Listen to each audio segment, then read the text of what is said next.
지금 메르스 전염병으로 나라가 홍역을 치르고 있습니다.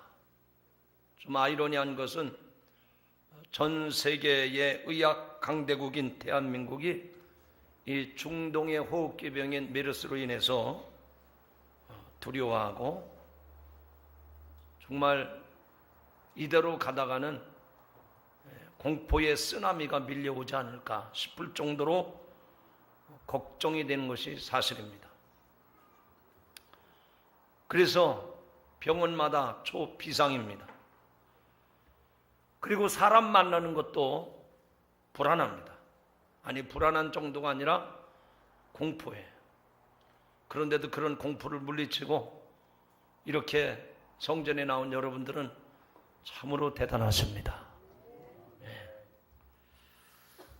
마스크 공포라는 말도 있더라고요. 마스크 쓴 사람은 가까이 하면 안 된다.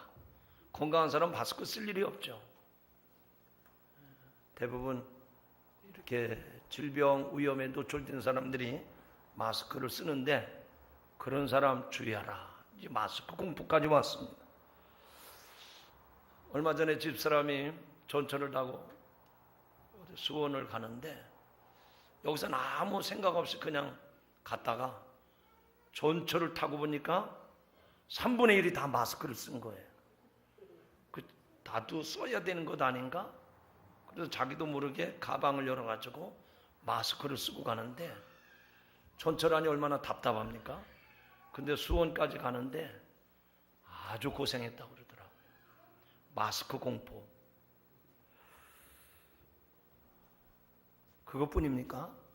기침 공포. 누가 옆에서 재치기를 하거나 기침을 크게 하면 시선이 다 거기로 가요. 저는 전철을 안 타봐서 모르겠는데 전철에 탄 사람 중에 누구 하나라도 기침을 하면 온 시선이 거기로 가가지고 그 사람이 얼굴 뜨거워가지고 더 이상 전철을 바꿔 타지 않으면 안 될 정도 그렇게 좀 무안하고 그렇다고 그래요. 여러분, 이럴 때에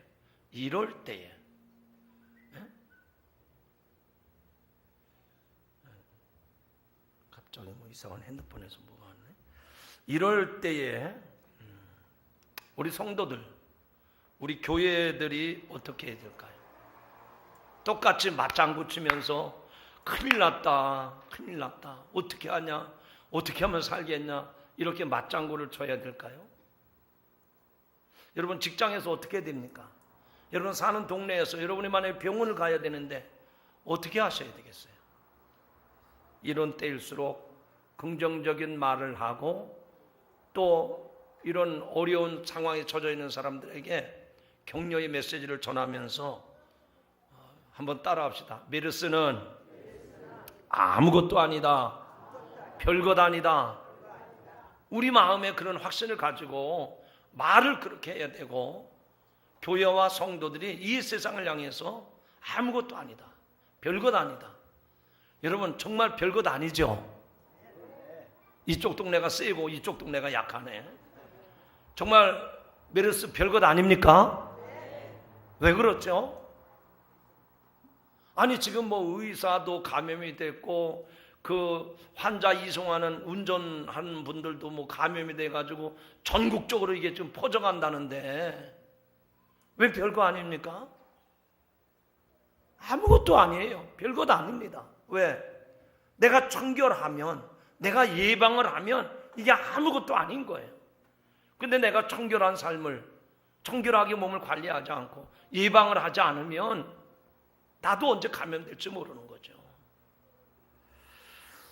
제가 드리고자 하는 말씀의 요지는 이런 분위기로 지금 점점 두려워하고 사람들이 공포 분위기, 뭐 마스크 분위기, 마스크 공포, 또 기침 공포, 뭐 이렇게 지금 확산이 쫙 막 퍼져가는 때에 이런 때에 우리들도 같이 하는 게 아니라 이런 때일수록 긍정적인 말을 하고 그리고 우리가 더 서로 청결하게 예방을 하면 그래서 이런 분위기를 반전시키면 여러분을 통해서 이 땅에 빛과 소망을 주고 정말 교회와 성도들이 세상 사람들에게 희망이 될 줄로 믿습니다.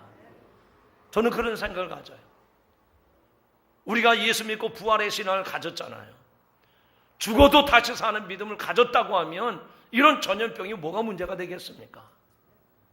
이런 때일수록 강하고 담대하고, 그래서 세상 사람들에게 희망을 주고 분위기를 바꿀 수 있는 피스메이커가 되시기를 주님의 이름으로 축원합니다. 저는 염려되는 게 이렇게 가다가는 우리 이 사회가 영적인 침체 위기가 오지 않나. 뭐 경제적인 손실도 크다고 하는데 국제 신뢰도 또 우리 사회 신뢰도 이게 다 무너지는 거예요. 그러다 보면 희망이 없습니다. 여러분, 사람마다 건강보험을 들고 1년에 한 번씩 건강검진을 하고, 심지어는 외국에서도 우리나라의 의료 진료를 받으려고 돈을 들여서 온다고 하는 이 나라가 하필이면 왜 메르스 전염병입니까? 하필이면 왜 메르스 전염병이냐 말이죠. 저는 하나님께서 오늘 이런 문제에 봉착한 우리들에게, 이런 상황 가운데 처해 살아가는 저와 여러분에게 하나님이 말씀으로 그 해답을 제시하는 줄로 믿습니다. 할렐루야. 하나님이 이 상황 가운데 살고 있는 저와 여러분에게 말씀으로 우리에게 해답, 정답을 주신단 말이죠. 오늘 이 자리에 계신 여러분들은 그 정답을 다 가슴에 담고 돌아가시기를 주의 이름으로 축원합니다.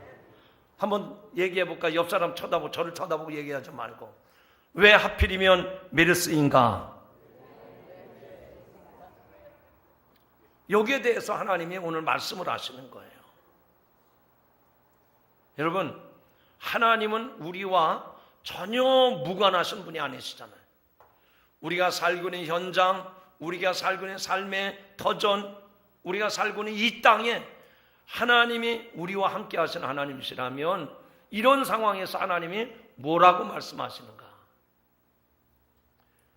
오늘 읽은 말씀 앞뒤 전후를 보면 여러분이 잘 아시는 대로 예수님이 마귀에게 시험을 받으신 후에 성령 충만 받으셔서 이제 그의 고향 갈릴리 땅으로 돌아가십니다. 자, 예수님이 시험을 받으시고 이기신 다음에 성령을 받으셨다고 그랬죠? 그런 다음에 어디로 가셨다고요? 예, 그 갈릴리는 예수님의 고향입니다. 그러면 여기서 저는 여러분에게 질문을 하나 드릴게요. 예수님이 마귀의 시험도 이기셨고 성령 충만해서 능력도 받으셨다면 사람들이 많이 모인 서울로 가야지, 예루살렘으로 가야지, 아니 뭐 할 일 있다고 저 갈릴리 그 허접한 동네에 가시느냐 말이죠. 근데 예수님은 사역을 하러 예루살렘으로 올라가신 것이 아니라 저 갈릴리 나사렛 동네, 고향 동네로 가셨습니다.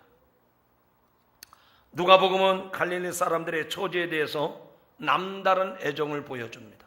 당시 예루살렘과 갈릴리에는 많은 면에서 서로 대조를 이루고 있습니다.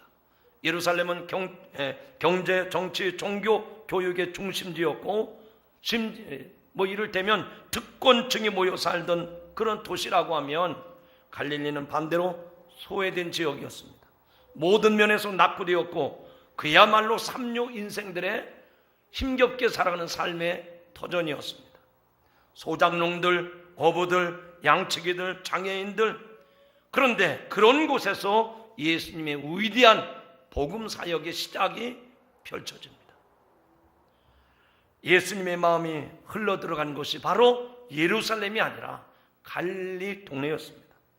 갈릴리는 예수님의 사역의 본거지였고 공생의 대부분을 갈릴리에서 보내셨습니다.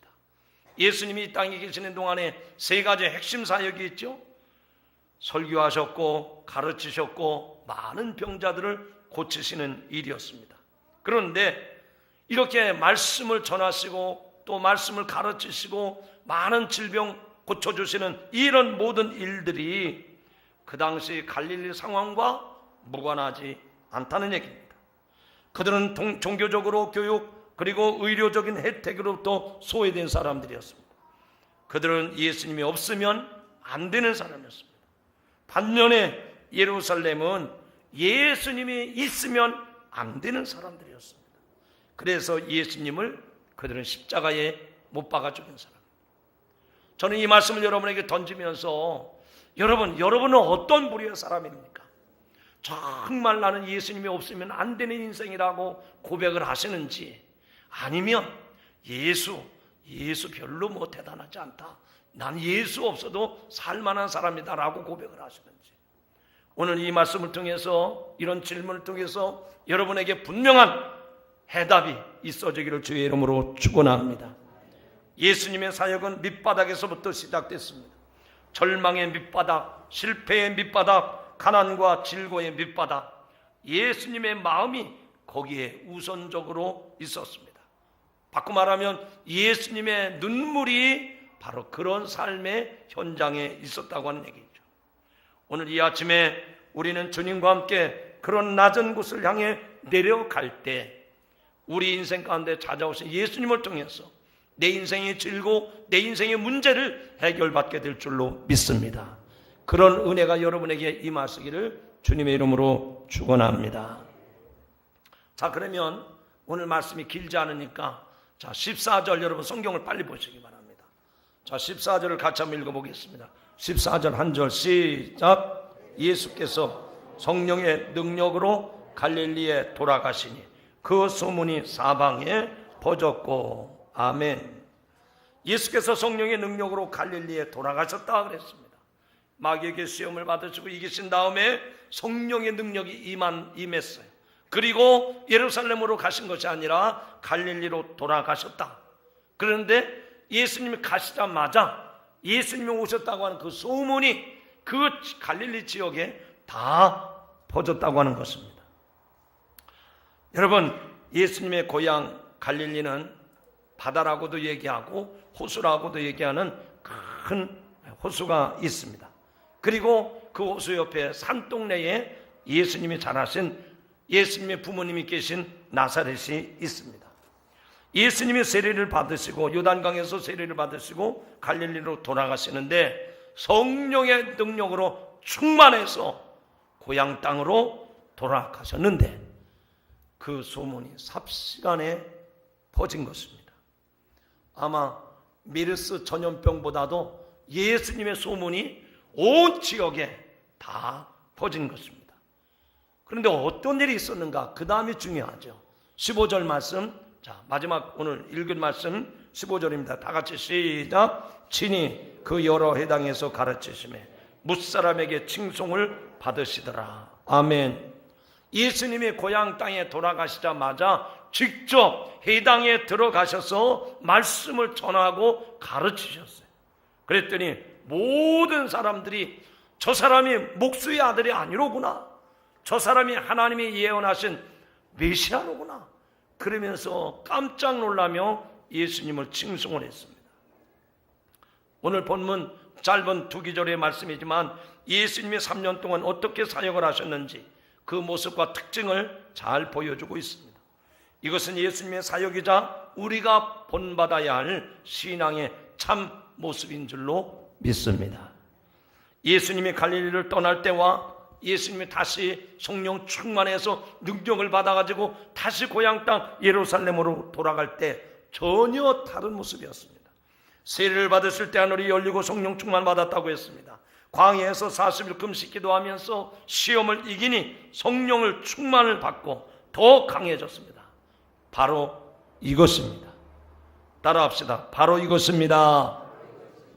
저와 여러분이 이 세상을 이길 수 있는 비결은 내가 도시에 가서 공부를 했다고, 내가 인생 경험을 풍부히 쌓았다고, 내가 실력을 갖췄다고, 내가 능력이 있다고 떠벌리는 것이 아니라 하나님 앞에 성령 충만 받을 때 우리의 사명 감당하게 될 줄로 믿습니다.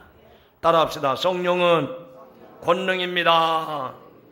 성령의 능력이 들어오면 그 능력이 사람들에게 보여지는, 그 능력이 나타나게 되어 있는 것입니다. 한번 따라합시다. 인생은 그렇습니다. 저를 쳐다보지 말고 옆 사람에게 당신도 그렇습니다, 그렇게 얘기하면서 시작. 인생은 그렇습니다. 무슨 그릇 같아요? 개 밥그릇 같습니까? 어떻게 보니까 그냥 술 담는 술 대접같이 보이기도 하고 질그릇같이 보이기도 하고, 그러나 어떤 그릇이든 상관없습니다. 무엇을 담았든지, 아니 무슨 그릇이든지 거기에 우리의 보배 되신 예수 그리스도만 담겨지기만 하면 보배로운 인생이 될 줄로 믿습니다. 여러분, 그릇은 무엇이 어떤 그릇이냐가 중요한 게 아니라 그 그릇 안에 어떤 내용을 담았는가가 달라지는 겁니다. 밥을 담으면 밥그릇, 국을 담으면 국그릇.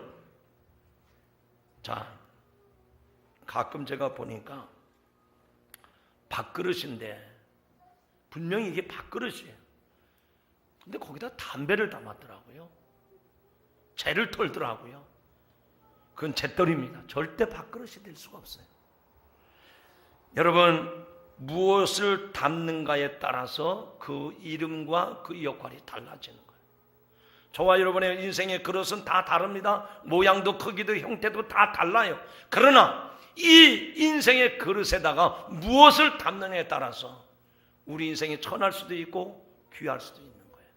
오늘 이 말씀을 듣는 여러분, 여러분의 인생에 무엇을 담기 원하십니까? 세상의 부귀 영화 명예 권세 다 상황에 따라서 망가지고 다 전해질 수밖에 없어요. 그러나 우리의 영원하신 예수 그리스도, 길이요 진리요 생명 되신 예수 그리스도를 담으면 다니엘서 3장 16절의 말씀과 같이 하늘의 별과 같이 빛나는 스타가 될 줄로 믿습니다. 할렐루야. 여러분, 고린도전서 3장 16절에 보면 이런 말씀이 나옵니다.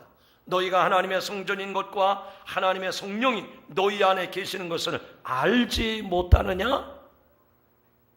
사도 바울이 저와 여러분에게 질문을 하는 거예요. 너희가 이거를 아느냐? 뭘 아느냐고 물어보셨죠? 너희가 하나님의 성전인 것, 그리고 너희 안에 성령이 계신 것 알지 못하느냐? 우리 인생이라고 하는 이 그릇이 하나님의 성전이라는 겁니다. 내 안에 성령이 계시다는 것을 너희가 알지 못하느냐? 내 안에 성령이 계신 분은, 계심을 믿어주시는 분은 아멘 하시죠. 내 몸이 하나님이 거하시는 성전인 것을 믿어주시는 분은 아멘. 맞습니다. 여러분의 몸은 육신 덩어리가 아닙니다. 고기 덩어리가 아니에요. 내 안에 하나님이 거하시는, 하나님의 보혜사 성령이 거하시는 성전인 줄로 믿으시기 바랍니다. 좀 더 구체적인 말씀을 드리면 성전은 종교적인 용어입니다. 그러나 쉽게 말하면 이 몸은 하나님이 거하시는 하나님의 집입니다. 성령이 주인 되시는 하나님의 집인 줄로 믿으시기 바랍니다. 성령이 주인이라는 얘기입니다. 우리는 그분의 집입니다. 여러분, 집 짓기 위해서, 집은 살기 위해서 집을 짓죠. 내가 나를 위해서 집을 짓고 살기에 필요한 가구들을 들여놓고 삽니다. 주인이신 성령께서 오신 이유는 우리를 돌보고 가꾸어서 훌륭한 믿음의 사람이 되게 하시려고 성령께서 오십니다. 성령께서 우리 안에, 우리 삶 가운데, 우리의 인생의 그릇 가운데 주님이 들어와서 주인으로 살아 계신다, 그 얘기예요. 그렇게 되기를 주님의 이름으로 축원합니다. 그러나 성령이 우리 안에 거하시지 아니하면, 성령이 우리 안에 주인 노릇을 하지 아니하면 다른 놈이 들어와서 주인 노릇을 해요. 그 다른 놈이 누굽니까?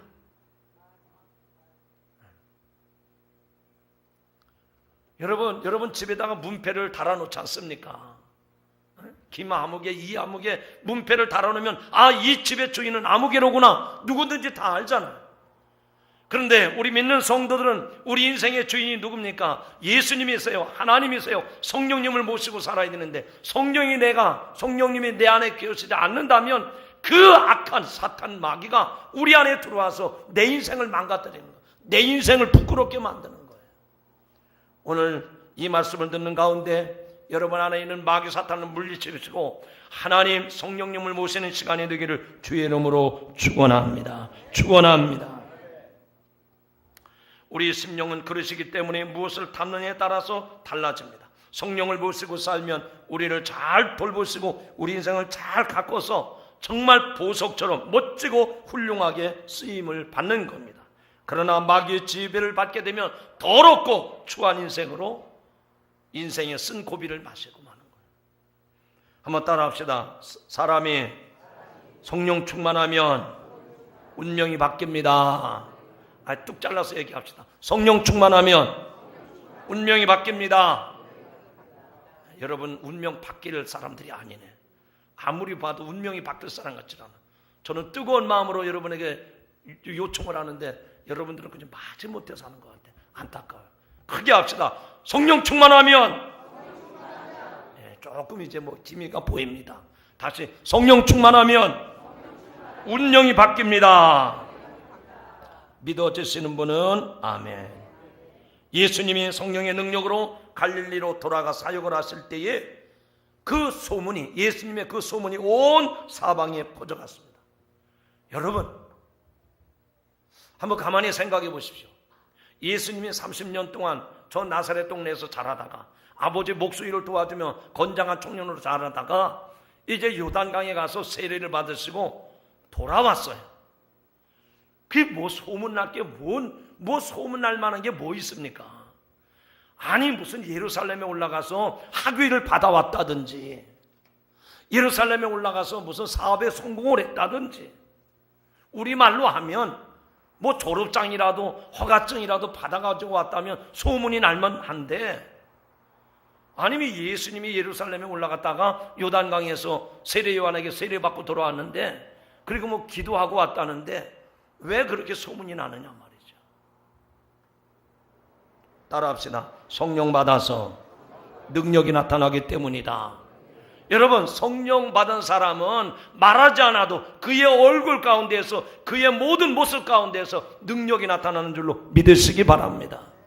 예수님이 요단강에서 세례를 받으시고 이제 성령 충만 받고 고향 땅으로 돌아왔을 때, 그가 세상에 어떤 학문이나 세상의 기술을 배우고 온 것이 아니고 무엇은 학위를 받아가지고 돌아온 것은 아니었지만 성령 충만해서 능력 받아가지고 돌아왔을 때는 예수님이 전하지 않았어도 그 소문이 온 사방에 퍼져간 줄로 믿습니다.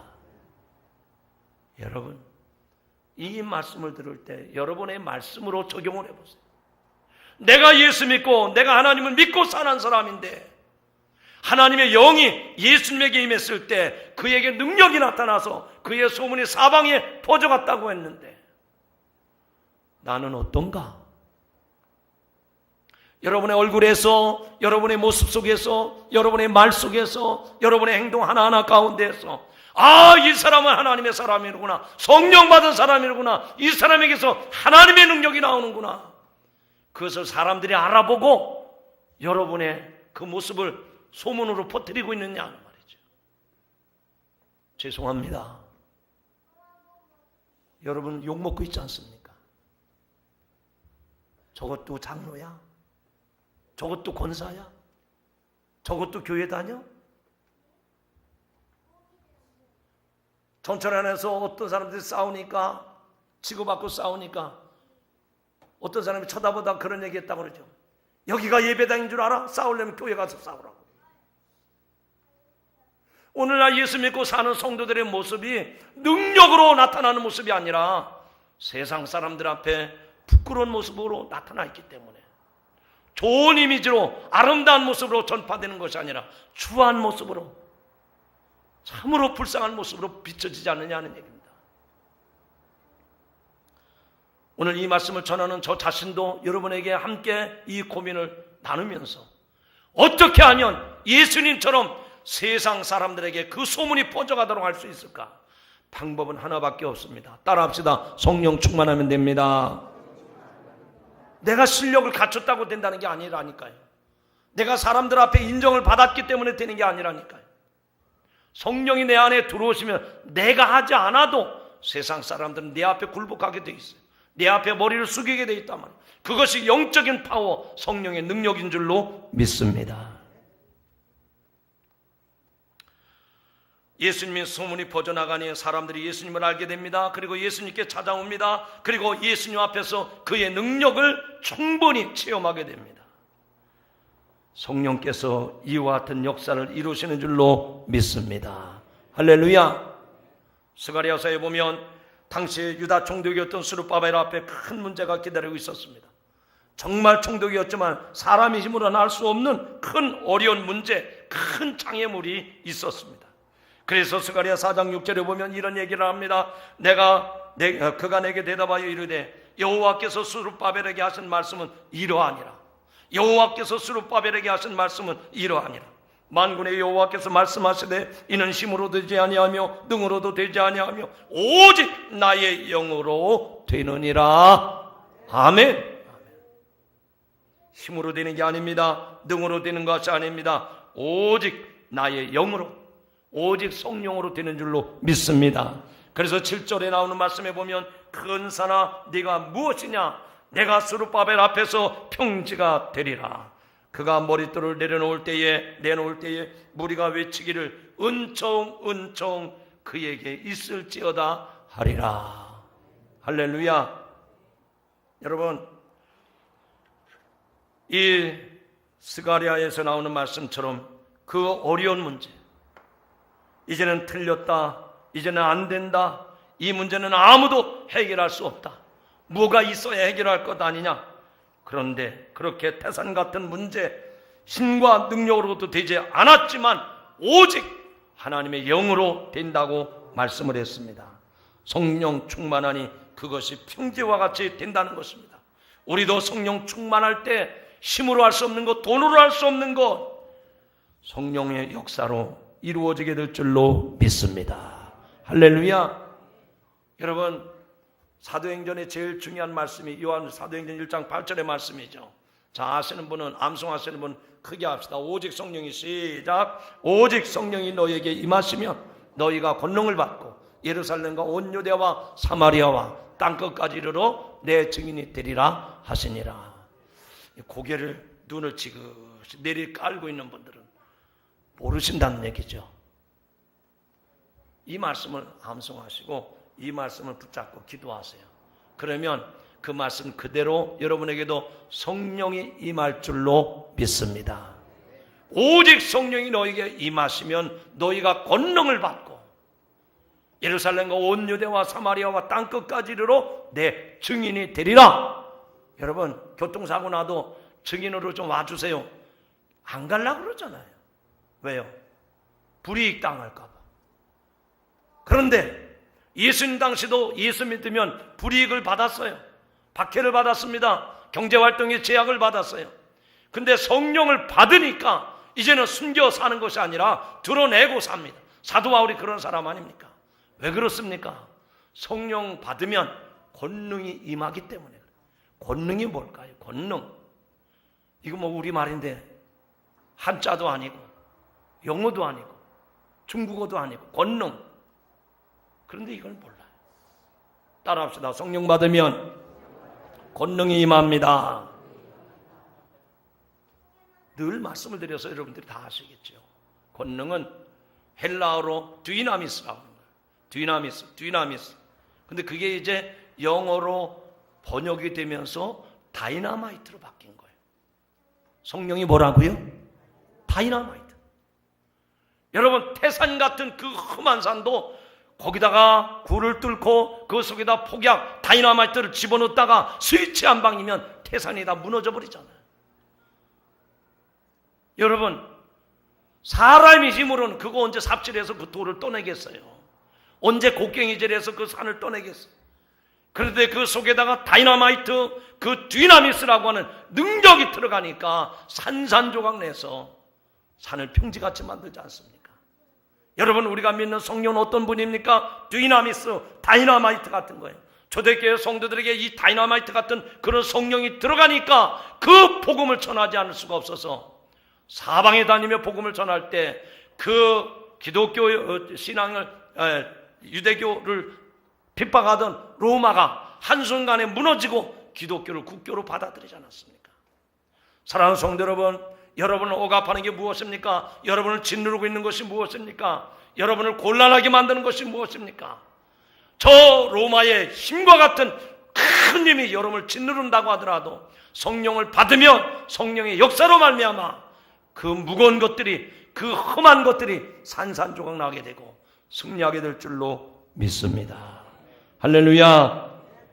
여러분, 그러므로 저와 여러분이 성령 충만 받는 비결이 우리가 영적 승리, 영적으로 살아가는 비결인 줄로 믿으시기를 바랍니다. 자, 왜 우리가 성령 충만으로 살아가야 되는가? 왜 우리가 성령 충만을 받아야 되는가? 다 아는 얘기지만 다시 한번 말씀을 드립니다. 여러분, 교회 점잖게 다니면 되지 뭐 그렇게 요란스럽게 성령 충만을 받아야 되는가? 왜 그렇게 성령 충만을 강조하는가? 분명하게 말씀드립니다. 성령이 아니고서는 누구든지 예수를 주라 시인할 수 없느니라. 이 말을 뒤집어서 말씀을 드리면, 내가 상황과 조건이 맞으면, 내 목에 칼이 들어오는 순간이라면 나 예수 모릅니다, 나 예수 안 믿습니다, 그렇게 말할 수 있다는 거죠. 그러나 성령 받으면 예수 그리스도를 주로 시인할 수밖에 없다는 얘기입니다. 사랑하는 성도 여러분, 성령 충만 받아야 되는 이유는 분명합니다. 이 죄악된 세상을 이길 수 있는 비결이 성령 충만 받는 비결이기 때문에, 우리가 믿음을 배교하지 않냐고 믿음을 끝까지 지킬 수 있는 비결이 성령 충만이기 때문에 우리가 성령 충만 받아야 될 줄로 믿습니다. 메르스와 같은 질병을 이길 수 있는 비결도 성령 충만한 거예요. 이 죄악된 세상을 거슬러 올라갈 수 있는 비결도 성령 충만 받는 비결인 줄로 믿으시기 바랍니다. 여러분, 예수님 이후로 기독교 신앙이 계속해서 전파되고 또 전파되는 것은 무엇이었습니까? 사람들이 예수 믿으면 구원받습니다. 복음만 전해서 된 것이 아니에요. 그 복음을 전하는 가운데 그 복음이 전해져서 능력으로 나타나도록 성령의 역사가 있었기 때문에 오늘과 같이, 아니 주님 오시는 그날까지 이 복음은 방해받지 아니하고 계속 온 열방, 온 민족이 구원받을 그날까지 계속될 줄로 믿습니다. 여러분, 이 무더운 여름철에 혹시 삽질해 보신 경험이 있습니까? 들에 나가서 논을 파보고 또 밭을 파본 적이 있습니까? 하루 종일 삽질하면 허리가 끊어지는 것 같죠. 그런데 그렇게 하루 종일 해도 일한 표시가 안 나요. 근데 갑자기 괴문 같은 소리가 나더니 포크레인이 와가지고 푹 한번 찍더니 퍼 올렸는데 하루 종일 한 것보다도 더 많이 일을 했어요. 왜 그렇죠? 포크레인은 사람이 삽질로 할 수 없는 큰 파워, 큰 힘이 있기 때문에 한 번 찍었다 올렸는데 사람이 하루 종일 삽질한 것보다도 더 큰 일을 감당할 수가 있는 겁니다. 우리가 가진 재능, 지식, 건강, 좋은 것들 다 있다고 해도 성령께서 오셔서 우리의 주인이 되어서 우리를 쓰셔야만이 거기에 능력이 나타나고 거기에 역사가 나타나는 겁니다. 성령으로 하지 않는 아무 어떤 것이라도 아무리 수고해도 흔적도 없어요. 표시도 나지 않습니다.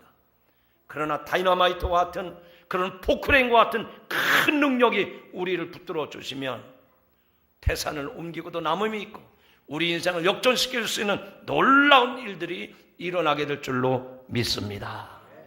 크게 합시다. 성령은 능력입니다. 성령은 권능입니다.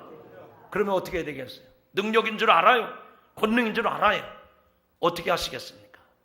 이제 저를 쳐다보지 말고 여러분의 서로 악수하면서 정말 그렇게 바라는 마음으로 꼭 인사하시죠. 성령을 받읍시다. 성령을 받읍시다. 할렐루야. 능력인 줄 아는데, 권능인 줄 아는데 이 죄악된 세상을 이길 수 있는 비결이 포크레인처럼 그렇게 강력한 힘이 성령에게 있는데 어떻게 하시겠느냐 말이죠. 점잖게 폼생폼사 성경책 들고 교회 왔다 갔다 하며 거룩한 천사처럼 되는 겁니까? 그게 아닙니다. 오늘 이 시간에도 성령님 내 안에 들어오셔서 나를 주장하여 주옵소서, 내 인생의 주인이 되어 주옵소서, 내 인생을 마음대로 성령님 역사하여 주옵소서. 그러면 여러분을 통해서 큰 역사를 이루실 줄로 믿습니다. 오늘 말씀해 보면 예수님께서 성령의 능력으로 갈릴리에 돌아가시니, 옛날 개혁성경에 보니까 성령의 권능으로 갈릴리에 돌아가시니, 권능이라는 말은 앞서 말씀드린 것처럼 능력과 권세입니다. 여러분, 능력에는 권세가 있는 거예요. 권능에는 파워가 있는 겁니다. 권세는 약하지만 권위는 힘이 대단합니다. 예를 들면 어느 날 경찰이 저보다 덩치도 작고 저보다 생긴 것도 별로고 저보다 배운 것도 현찮고 나이도 어리고 보니까 별 볼 일 없는 사람이에요. 근데 제가 운전하고 가는데 딱 손을 들더니 스톱 합니다. 키도 작아요. 저보다 별로입니다. 나보다 더 나이도 어린 사람이에요. 근데 저는 그 나보다 못한 경찰관이 스톱하고 세우면 서야 됩니다. 왜 그렇죠? 경찰이라고 하는 권위를 가졌기 때문에, 그가 그런 권위를 가졌기 때문에 운전자를 세울 수가 있는 것입니다. 바로 이것입니다. 저와 여러분, 경찰이 모든 시민 운전자를 스톱하고 세울 수 있는 것처럼 우리에게도 이 권세가 있음을, 이 권위가 있음을 믿으시기 바랍니다. 그 권위가 어디서부터 옵니까? 배움으로부터 옵니까? 지식으로부터 옵니까? 여러분이 가지고 있는 재주로 옵니까? 아닙니다. 내가 이 세상 모든 것을 멸할 수 있고 스톱시킬 수 있는 권위는 내 안에 성령님이 들어오시면 그 성령님의 역사로 모든 것을 스톱시킬 수 있는 능력을 발휘하게 될 줄로 믿습니다. 예수님도 광야에서 40일 금식 기도를 하신 후에 마귀에게 시험을 받으셨습니다. 그때 하나님의 말씀을 선포하시니 하나님은 기뻐하시고 마귀는 벌벌 떱니다. 환경은 변화되고 나는 믿음이 성장합니다. 두려움을 명하니 메르스 두려움이 사라집니다. 전염병 끝입니다. 이제 환경이 바뀌는 거예요.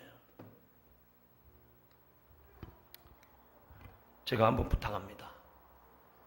은혜가 되면, 한번 따라 하시죠. 은혜가 되면 아멘 합시다. 저는 지금 열을 내가지고 막 설교하는데 여러분들은 어떻게 하나 보자 이러고 쳐다보니까 벽에다 대고 설교하는 것 같아. 옆 사람 쳐다보고 은혜가 되면 아멘 합시다. 약속했으니까 그렇게 하시기 바랍니다. 요즘 연예계, 방송계에서 뜨는 인물이 있습니다. 혹시 누군지 아시나요? 저기는 제가 누구라고 자꾸 얘기했는데 못 알아들었어요. 저기 아이 말을 알아듣는 사람이 있습니까? 제가 대신 얘기해 줄게요. 나영석 PD입니다. 이 나영석 PD는 1박 2일 그리고 꽃보다 할배, 또 요즘에 한참 인기 프로 삼시세끼 등 프로그램을 제작하는 사람입니다. 이분이 프로그램을 맡아 하면 이미지가 되어가지고 광고를 몇 개씩 찍게 됩니다. 그만큼 영향력이 큰 사람입니다. 누구나 이 나 PD와 프로그램을 하면 주가가 하루아침에 올라갑니다. 그러니 수억씩 하는 광고를 계속 찍게 되고, 그래서 모든 연예인들이 이 나 PD라고 하는 나영석 PD에게 그분에게 딱 부름을 받아서 프로그램 하기를 원하고 있습니다. 왜냐하면 그 사람의 프로그램에 들어가면 대박이 나는 거예요. 자, 여러분 눈을 좀 떠보세요. 지금 딱 두 분이 눈을 감고 있는데 제가 여러분에게 말씀을 드리고 싶습니다. 연예인들이 방송계에서 저 나영석 PD에게 딱 콜이 되면 인생 대박 나거든요. 여러분 그것처럼 여러분도 그런 마음 없습니까? 나도 이렇게 지리지리하게 인생 살지 않고 한번 딱 좀 대박이 났으면 좋겠다. 그건 어려운 일 아니거든요. 그 PD에게 딱 콜 되면 되는 겁니다. 제가 그것처럼 만들어 드릴게요. 아멘 한 사람만 그런 복이 임할 줄로 믿습니다. 아니 믿음으로 받아들이면 되는 거예요. 나영석 PD가 여러분을 발견하지 못해도 여러분의 인생이 대박 나도록 제가 소개를 하겠습니다. 저는 나영석 PD를 모릅니다. 아, 그런 사람이 있는가 보다. TV에서 얼굴 몇 번 본 적이 있지 직접 만나본 적도 없어요. 제가 그 사람에게 부탁할 만한 입장도 못 됩니다. 그러나 여러분은 확실하게 분명하게 여러분 인생 대박 나도록 소개할 분이 있어요. 하나님의 영 보혜사 성령님에게 여러분을 소개합니다. 아멘. 그러면 여러분 제가 성령님에게 소개했잖아요. 그러면 여러분이 어떻게 해야 됩니까? 아, 저 못하는데요. 저 자신 없어요. 저 안 할랍니다. 빼면은 안 돼요. 아, 제가 반석교회 담임 목사님으로부터 소개받은 김아무개입니다. 이아무개입니다. 제가 부탁하겠습니다. 부족해도 좀 써주시기 바랍니다. 그러면 하나님의 성령이 어떻게 하십니까? 옳다구나. 내가 너를 기다렸다. 내가 너를 얼마나 기다렸는지 아느냐. 내가 너를 이제 대박 나가겠다. 할렐루야. 이렇게 크게 고함 지르는데도 그냥 죽도록 눈만 갖고 계시네. 여러분, 성령님에게 콜 선택되기를 주님의 이름으로 축원합니다. 이제 말씀했습니다. 여러분, 이 말씀을 오늘 말씀을 들으시면서 불안하십니까? 지금 살아가는 삶이 염려가 되십니까? 두렵습니까? 이런 메르스 질병으로 인해서 공포에 또 떨지 않습니까? 문제가 있다면 체념하고 포기하고 살면 안 됩니다. 하나님께 기도하고 매달리시기 바랍니다. 성령님께 맡기시기 바랍니다. 하나님의 말씀은 권세가 있으니까 체험하지 마시고 이것 어쩔 수 없다고 두려워하고 낙심하지 마시고 PD에게 픽업이 되어도 인생의 대박이 난다면 전능하신 하나님 성령님에게 우리가 이끌림을 받는다면 예수님이 그 능력을 가지고 예루살렘에 돌아가서 전대하고 박해하고 멸시했던 그 사람들에게 영향력을 끼쳤던 것처럼 오늘도 저와 여러분의 성령이 우리 안에 들어오시면 우리가 사랑하는 가족들, 친구들, 이웃들에게 얼마든지 영향력 있는 삶을 살아가게 될 줄로 믿습니다. 그야말로 인생 대박, 우리 운명이 바뀌어지는 놀라운 역사가 임할 줄로 믿습니다. 어떻게 하면 성령님께 픽업이 되고 성령 충만해질 수가 있을까요? 성령님은 우리 삶에 오고 싶어 하십니다. 우리 안에 들어오고 싶어 하십니다. 늘 성령님을 생각하시기 바랍니다. 늘 성령님을 사모하시기 바랍니다. 늘 성령님의 이름을 부르시기 바랍니다. 늘 성령님을 의지하시기 바랍니다. 그리고 성령님이 역사하시는 대로 순응하고 따라가시길 바랍니다. 그러면 정말 쪽박 같은 그릇이라도 성령이 우리 안에 들어오셔서 우리를 보배롭고 존귀하게 하나님의 나라에 크게 우리를 사용해 주실 줄로 믿습니다. 그래서 성령은 능력입니다. 성령은 권능입니다. 세상 사람들이 흉내낼 수 없는 놀라운 이 역사들이 여러분을 통해서 일어나게 될 줄로 믿습니다. 그런 은혜가 여러분에게 임하시기를 주의 이름으로 축원합니다. 기도하시겠습니다.